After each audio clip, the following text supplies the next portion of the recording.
The smell of caramel apples and popcorn floated through the crowded carnival as laughter and music blended into the warm evening air.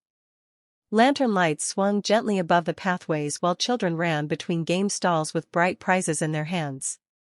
Celine Hartley stood near the Ferris wheel, watching her son with a tired but loving smile. Cashin had been excited all day, his small hands sticky from cotton candy, his eyes shining at every ride he saw. Dorian was buying lemonade from a nearby stand while Cashin tugged playfully at his mother's sleeve, pointing toward a spinning ride glowing with colorful bulbs. "Just a minute," Celine told him softly. The crowd around them slowly thickened. Strangers brushed past, voices overlapping, footsteps moving in every direction. For a moment Celine turned her head to look for Dorian. When she looked back again, Cashin was no longer beside her. At first she assumed he had only stepped a few feet away. She called his name once, then again, louder this time. No answer. A cold fear crept into her chest.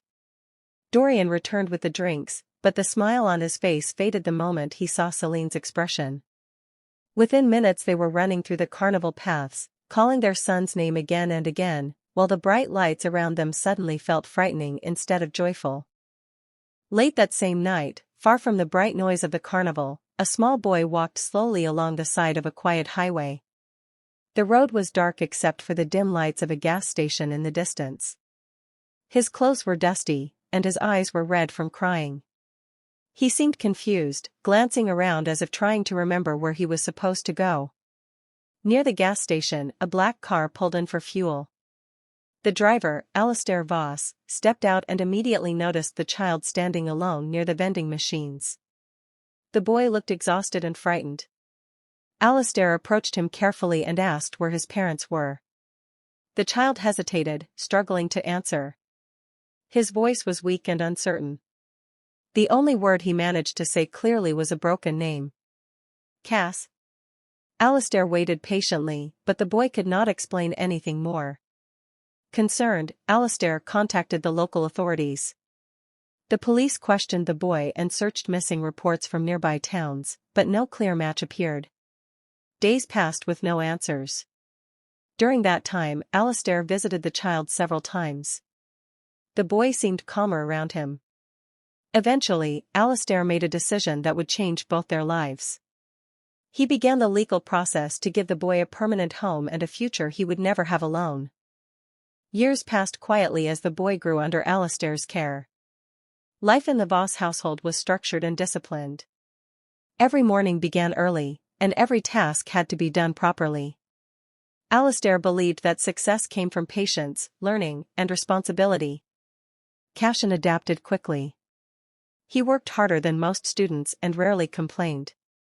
His teachers noticed that he listened carefully, spoke only when necessary, and observed people before trusting them.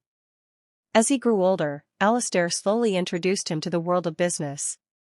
Cashin spent many afternoons inside office buildings, watching meetings and learning how decisions were made. Numbers, contracts, and negotiations became familiar to him. By the time he finished university, Cashin already understood how companies operated. Employees respected his calm nature and clear thinking. When he turned 26, he stepped into a major leadership role inside the company. Many older executives were surprised by how naturally he handled responsibility. Despite his achievements, a quiet feeling sometimes followed him during long nights after work. He could never explain it. Whenever his fingers touched the small silver locket resting against his chest, he felt a distant memory trying to surface, something important, yet always just out of reach.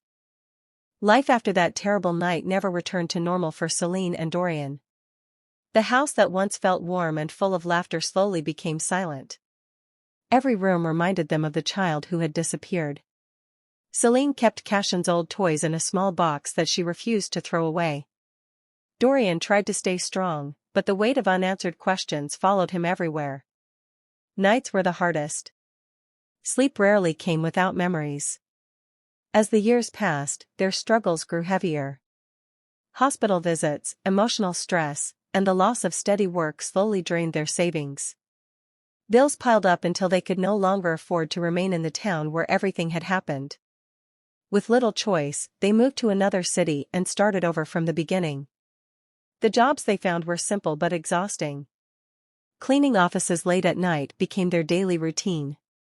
Time continued moving forward, though the pain never truly faded. Eventually they were assigned to work in a large corporate building. Each evening they entered through the glass doors and quietly began their work after most employees had left. Neither of them paid much attention to the company name shining above the entrance. To them, it was just another workplace where they earned enough to survive. Rain fell steadily that evening, turning the narrow streets into shining reflections of streetlights. Cashin arrived at the employee housing building after hearing several reports about repairs that had been delayed. He preferred to see things himself instead of relying only on reports. The building was old but clean. A few lights glowed through the apartment windows as he walked inside. The hallway smelled faintly of soap and cleaning solution. A door opened near the end of the corridor. An older man and woman stepped out after hearing footsteps. They seemed surprised to see someone visiting so late. Cashin introduced himself politely and explained why he had come. The couple listened carefully and invited him inside for a moment to discuss the issues in their apartment. The room was small and simple, with only basic furniture and a few old photographs placed on a shelf. The couple spoke respectfully, answering his questions about the leaking pipes and broken heater. While they talked, Cashin felt an odd sense of calm in the room. Something about their voices and expressions felt strangely familiar, though he could not understand why. The feeling stayed with him even as he prepared to leave. Cashin bent slightly to pick up a notebook from the floor, and the silver locket around his neck slipped free, falling gently into his hand. Celine's eyes widened, and she froze mid-step. Her heart raced, and her hands shook as if they had suddenly forgotten how to move. She stared at the small necklace, her voice trembling as she whispered, "That locket, where did you get it?" Cashin looked at her calmly and replied, "I've had it since I was a child. It's always been with me." Tears welled in Celine's eyes. She moved toward a nearby drawer, her fingers fumbling as she pulled out an old, broken chain. It was identical to the one Cashin held. Her voice cracked as she spoke, barely able to form the words, "My son, he had the same one before he disappeared 20 years ago." Dorian, standing beside her, watched silently, his jaw tight, unable to speak. Cashin's hand tightened slightly around the locket. A strange warmth ran through him, a memory he could not name. The room grew heavy with silence, broken only by the soft patter of rain against the window, as all three of them realized that something incredible, something impossible, was finally happening. Cashin did not react quickly after that evening. His mind was trained to think carefully before accepting anything without proof. The woman's words stayed with him, but he knew emotions could sometimes lead to mistakes. Still, the uneasy feeling inside him refused to fade. The next morning he quietly began looking for answers. He contacted a private investigator who had experience with missing person cases. Old police reports from the town of Ashwood Grove were requested and reviewed. The files described a child who had disappeared during a crowded summer fair many years ago. The details matched the story Celine had told. Cashin also arranged for hospital birth records to be checked. Dates, locations, and family information were compared carefully. To remove any doubt, a DNA test was organized. Celine and Dorian agreed to it without hesitation. The waiting days felt longer than expected. When the final report arrived, the investigator placed the envelope on Cashin's desk and quietly left the room. Cashin opened it slowly and read the results. The conclusion was clear and undeniable. The man known for years as Cashin Voss was in fact the missing child from that long-ago carnival, Cashin Hartley. The investigation did not stop after the identity was confirmed. Cashin wanted to understand how a child could vanish so completely that night. The private investigator continued searching through older reports connected to the carnival. Hidden inside those files was a detail that had never been fully proven years earlier. One of the temporary workers at the fair had suddenly disappeared the same night the child went missing. His name was Rowan Pike.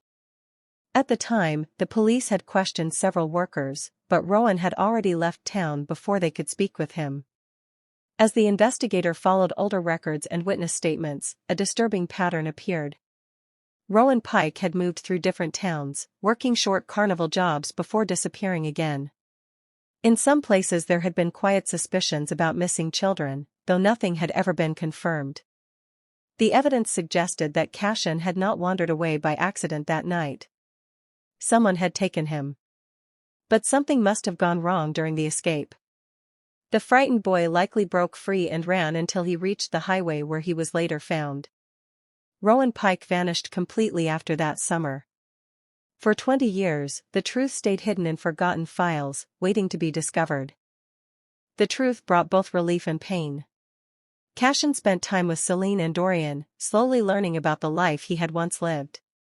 Their reunion was emotional, but the past could not simply be forgotten. When Alistair heard the full story, he remained quiet for a long time.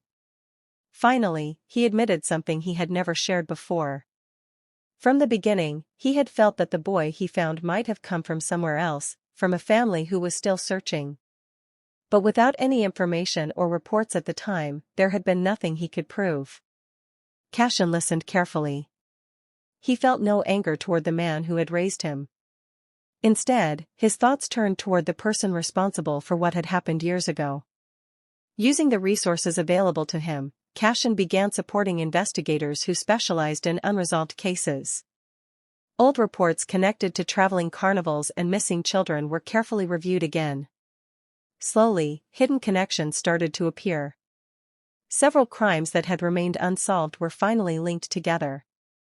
People who had been involved in those activities were identified and brought to justice.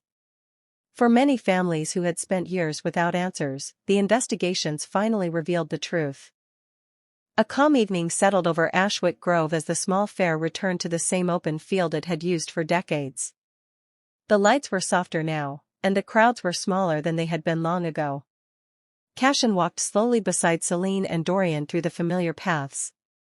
The sound of distant music floated through the air while children laughed near the rides. For a moment, none of them spoke. When they reached the Ferris wheel, Celine gently took Cashin's hand. Her grip was firm, almost protective, as if she feared time might try to take him away again. Cashin looked around the fairground quietly. The place felt both strange and familiar at the same time. Pieces of the past seemed to linger in the air. Not far away stood Alistair, watching silently. His presence reminded Cashin of the life that had shaped him into the person he had become. In that moment, Cashin understood that his story had been shaped by two different families. Both had given him something important. The years that had been lost could never return. But standing there together, they had finally found the piece that had been missing for so long.